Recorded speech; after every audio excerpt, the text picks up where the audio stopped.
अस्सलामुअलैकुम दोस्तों और साथियों, उम्मीद है आप लोग खैरियत से होंगे।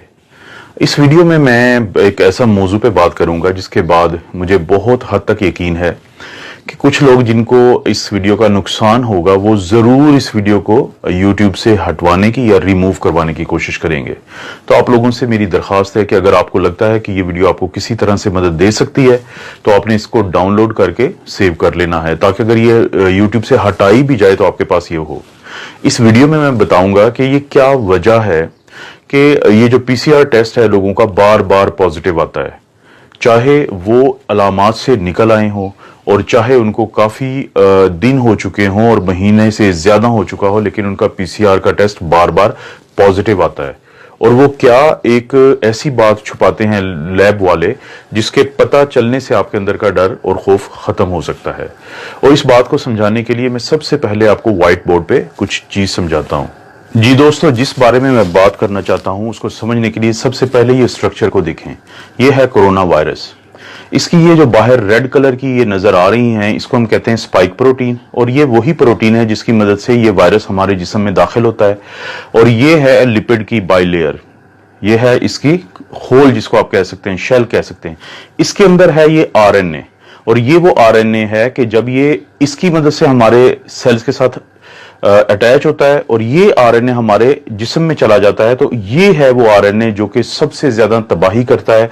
जो हमारे जिस्म में जो भी प्रॉब्लम्स बनते हैं, और खासतौर पे वो लोग जिनकी उम्र ज्यादा है, जो इम्यूनो कॉम्प्रोमाइज्ड हैं, जिनको बाकी प्रॉब्लम्स है, उनके लिए ये है वो आरएनए जिसके अंदर सारी जो प्रॉब्लम्स होती हैं उनकी डिटेल्स इसके अंदर पहले ही मौजूद हैं। अब जैसे ही ये वायरस हमारे जिस्म में दाखिल होता है और हमला आवर होता है, तो हमारे जिस्म का इम्यून सिस्टम, जिसकी हम बहुत ज्यादा बातें करते हैं, वो एक्टिवेट हो जाता है। ये हमारा दिफाई निजाम है, और ये इम्यून सिस्टम इस वायरस के मुकाबले में एक आर्मी तैयार करता है जिसको हम कहते हैं एंटीबॉडीज। शुरू में वो पहले 10 दिन में एंटीबॉडी बनाता है जिसको हम कहते हैं आईजीएम, और 10 से 12 दिन के बाद वो बनाता है इम्यूनोग्लोबुलिन जी इस वायरस के खिलाफ। अब जैसे ही हमारा इम्यून सिस्टम, दिफाई निजाम एंटीबॉडीज बनाता है, इम्यूनोग्लोबुलिन एम और इम्यूनोग्लोबुलिन जी, वो हमला आवर होती हैं इस वायरस के ऊपर।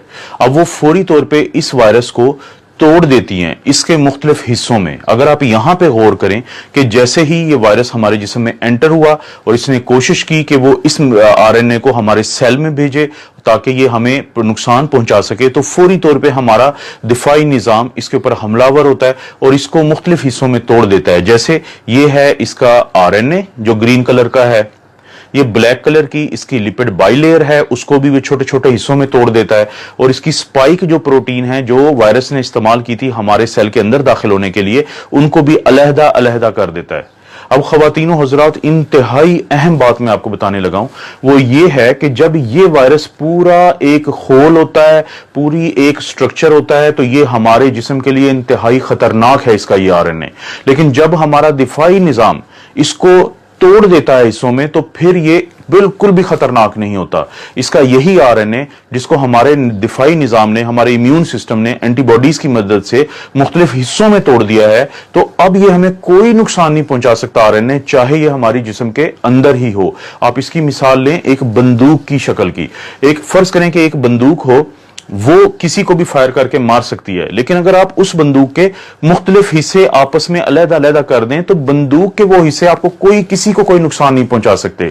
तो यही मिसाल है इस वायरस की, जिसको हमारा दिफाई निजाम जब तोड़ देता है तो इसके ये मुख्तलिफ हिस्से मौजूद होने के बावजूद हमें कोई नुकसान नहीं पहुंचा सकते। लेकिन यहां पे आता है लेबोरेटरीज का एक घिनौना किरदार, वो मैं आपको अब बताता हूं। जी दोस्तों, अब जब लेबोरेटरी वाले हमारा ये टेस्ट करते हैं जिसको हम कहते हैं आरटीपीसीआर या reverse transcriptase polymerase chain reaction, जो वो हमारे नाक या गले से वो स्वैब लेते हैं या स्वैबिंग करते हैं, तो वो जो टेस्ट है वो ये दोनों जो आरएनए हैं, चाहे तो ये वायरस के अंदर मौजूद हो या टुकड़ों की शक्ल में पड़ा हो हमारे जिस्म में और नाक के हिस्से में या गले के हिस्से में, वो उन दोनों को पॉजिटिव बताता है, वो दोनों को डिटेक्टेड बताता है। इस सेल के इस टेस्ट के अंदर ये सलाहियत ही नहीं है कि वो फर्क कर सके कि ये खतरनाक शक्ल में मौजूद आरएनए है या ये वो आरएनए है जो पड़ा भी रहे अगर 2 महीने तो जिस्म को इसका कोई नुकसान नहीं है। वो दोनों की रिपोर्ट देता है पॉजिटिव, वो दोनों की रिपोर्ट देता है डिटेक्टेड। जी दोस्तों, तो आपने देखा कि अब आपको ये पता चला होगा कि क्यों आपका पीसीआर टेस्ट इसके बावजूद कि आपकी अलामात ठीक हो चुकी हैं और बार बार पॉजिटिव आ रहा है। अब मैं लेबोरेटरी वालों की बदनीयती की बात सिर्फ एक खास वजह से कर रहा हूं। अगर आप गौर करें कि किसी एक लेबोरेटरी की ये रिपोर्ट है पीसीआर डिटेक्टेड की, नीचे इंग्लिश में एक डिस्क्रिप्शन दी हुई है, उसका उर्दू तर्जुमा यह है कि अगर आपका ये टेस्ट नेगेटिव आ चुका है तो ये मत समझें कि वायरस आपके अंदर नहीं है। इसकी यह वजह भी हो सकती है कि हमने टेस्ट प्रॉपर ना लिया हो, आपका स्वेबिंग ठीक ना की हो, हमारी किट का भी प्रॉब्लम हो सकता है, और यह भी प्रॉब्लम हो सकता है कि वायरस आपके नीचे बैठा हो हिस्सों में और ऊपर ना बैठा हो। इसको मैं इंग्लिश में कहूंगा फेयर इनफ। लेकिन आपने कहीं पे एक जुमला ये दर्ज नहीं किया कि अगर ये पॉजिटिव आ गया है तो इसकी भी कोई ऐसी वजह हो सकती है कि आप लोग परेशान मत हों। उन्होंने वो इसलिए नहीं किया कि वो खौफ का कारोबार कर रहे हैं। जितना ज्यादा आप लोग खौफजदा रहेंगे उतना ज्यादा आप ये टेस्ट करवाएंगे, जितने ज्यादा आप ये टेस्ट करवाएंगे उतनी ज्यादा उनकी तिजोरियां भरेंगी। अभी वो अरबों पाकिस्तानी रुपीस कमा चुके हैं इस पीसीआर टेस्ट के ऊपर। उनको पता है कि जब तक लोग खौफजदा हैं वो इस कारोबार में फायदे में हैं। तो आम लोगों के लिए फिर इसका क्या हल है? ये तो एक प्रॉब्लम मैंने बताया है, इसका हल ये है, अगर आपको अलामात हैं और आपका पीसीआर पॉजिटिव है तो आपने मुकम्मल तौर पे वैसे ही अपना इलाज करना है जैसे डॉक्टर्स आपको बताते हैं। लेकिन अगर आपकी अलामात ठीक हो चुकी हैं तो इस चीज के चांसेस हैं कि ये वायरस मर चुका है और टुकड़ों टुकड़ों में पड़ा है। और अगर आपका पीसीआर पॉजिटिव भी आता रहता है अलामात जाने के बावजूद, तो आपको परेशान होने की जरूरत नहीं है। और जब ये एक दफा टुकड़ों में तब्दील हो जाता है तो उसके बाद इसके अंदर ये सलाहियत भी खत्म हो जाती है कि ये आपसे किसी दूसरे को लग जाए।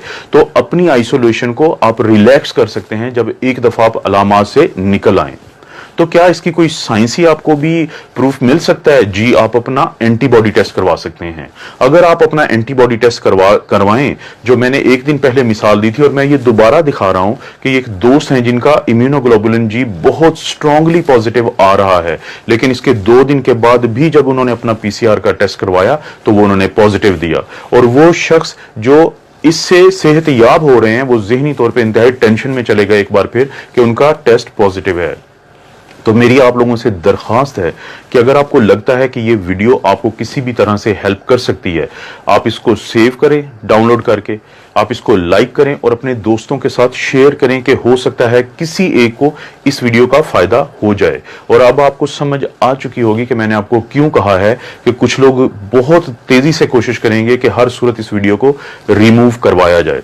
आप अपना और अपनी फैमिली का ख्याल रखें। अल्लाह ताला आपको और आपकी फैमिली को हर किस्म की आजमाइश, बुराई और बीमारी से बचाए।